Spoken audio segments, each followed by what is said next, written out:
5 वर्षलाई जितेर पठाएको 3 वर्ष नै आइपुगेको छु भेट्न। पहिला नमस्कार छ। नमस्कार।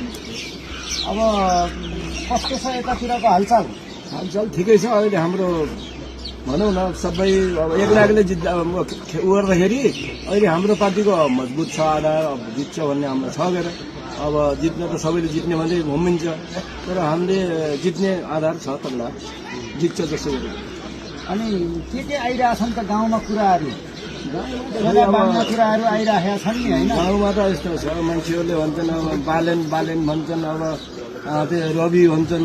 मान्छेले बुझ्ने हो भने अब तिनीहरू कस्ता मान्छे हुन् त्यो बुझ्नुपर्छ राम्रो उसले। अब रविले अब गल्ती नगरे भए त्यत्रा अब बिगो तिरेर उयो जेलबाट निक्लियो। यो मान्छे अब राम्रो हो कि नराम्रो हाम्रो मान्छेले बुझ्नुपर्छ नि त। जनताले बुझ्नु पर्यो। अब त्यस्ता मान्छेले अब भोट दिने मान्छे कस्ता हुन्छन्, अब त्यो जित्नलाई मुस्किलै छ।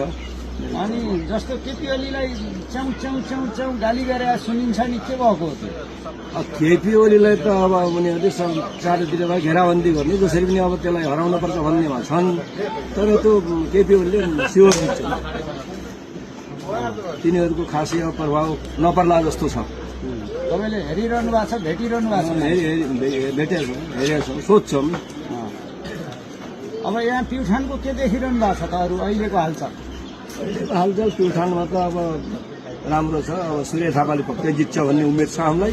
किनभने पहिला 2-3 पार्टी भएर लड्थे, 5 पार्टी भएर अहिले एक्लैमा त अब यिनीहरूको दम छैन, जित्दैन।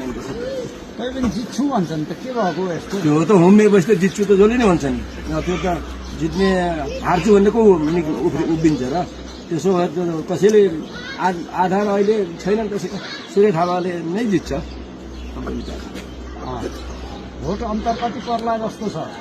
अब पहिल्यै अब त्यत्रो पार्टी हुँदाखेरि त त्यति धेरैको अन्तर पर्यो हो। अहिले त झन् अब एक्लै सिङ्गलमा त धेरैको पर्छ, धेरैको फरक पर्छ। ल ठिक छ, तपाईँसँग फेरि पनि कुरा गरौँला।